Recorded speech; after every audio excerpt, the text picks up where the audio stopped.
Hello and welcome back to today's episode of Mimosas and Marketing. I'm glad you're here. We're going to be discussing a little bit for those small YouTube creators about editing. Some tips that are going to help you to make the editing process easier and a little bit less daunting. So stay tuned.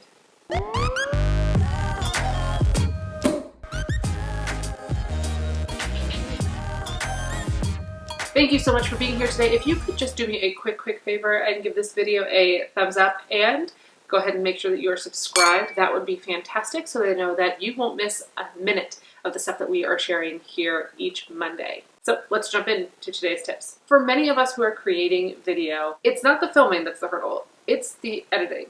Editing is a different beast all in itself. There are many different pieces of the spaceship when it comes to the variety of software that you can use for these things. It also is somewhat expensive if you're trying to use a variety of crazy things to make your videos uber awesome, but I'm here to tell you that it's not always necessary. Getting that content out is a really big thing. So if you are able to film, do a nice edit, and get that onto your channel, you're going to move even farther forward faster than somebody who's not doing it at all or who is stopped by perfection. We want to go ahead and avoid perfectionism because we're going to get our videos as close to perfect as we can, but the more videos we create, the better that we are going to be. So do not let perfection stall you and really work hard to increase your editing capabilities and your editing skills through practice. The best way to do that is to choose a software. On your computer, there is probably some sort of software that will work for you. I personally have a Mac, and on my Mac, we have iMovie installed automatically. That is a free option for you to be able to start editing your videos. Personally, I use Final Cut Pro. It's like the big brother of iMovie. And Final Cut Pro does have many capabilities, so it can be a really scary spaceship if you're not used to it, but doing a lot of the practice is going to be great for getting used to the software itself. I edit all of my videos now on Final Cut Pro, and I actually have a couple of tips that I use to make it a little bit easier. The first tip I have for you is to use the shortcut keystrokes.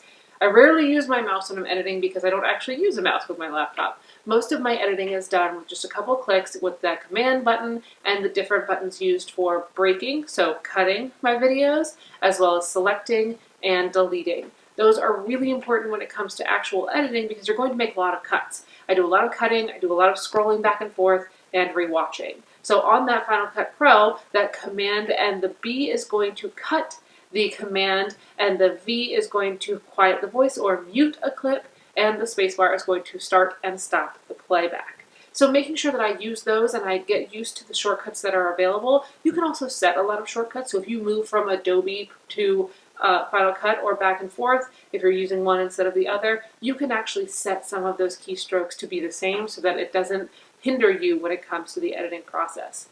I also pre-do my intros and my outros. So the intro that you see in this video as well as the outro that fades out are copied from video to video. This allows me to just quickly pop in the new content and mesh it in with those transitions to make things look really easy. My Command T on my Final Cut Pro is a transition that is just a general fade that really helps to make things a little bit more smoother and look a little bit more polished when my videos come out. So those are just some really quick things that you can do to start making your videos look a little bit more polished and bring them to the next level. If you're doing a live stream of some sort and you have to take a piece out, take the downloaded video from your live stream, put it into whatever editor you're using, find out the place that you need to cut. You make one cut in the beginning, one cut in the end, delete that middle space, and bring the two pieces together. If you do a general quick transition in there, maybe just that fade that I was talking about a moment ago, that's going to kind of bring you back through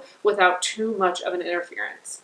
If you need to make a note as to why you removed some of that content, either it was because of a copyright or something you didn't want to share, or you just didn't want to have it there anymore, it's no longer relevant, you can actually add a title within that space. So when you make your first cut and your second cut, go up to your Finder in your editor and choose a title that's going to be able to allow you to add text. Pull that in towards the bottom and put it in between those two spaces that you've just made those cuts. Make sure that you've removed the other content that you didn't want to be in there anymore. Then you can kind of play with the timing, you can play back and forth, you can make it longer, you can make it shorter so that it fits in there with the wording that you're using. Many of these options for software also allow you to do some narration over top.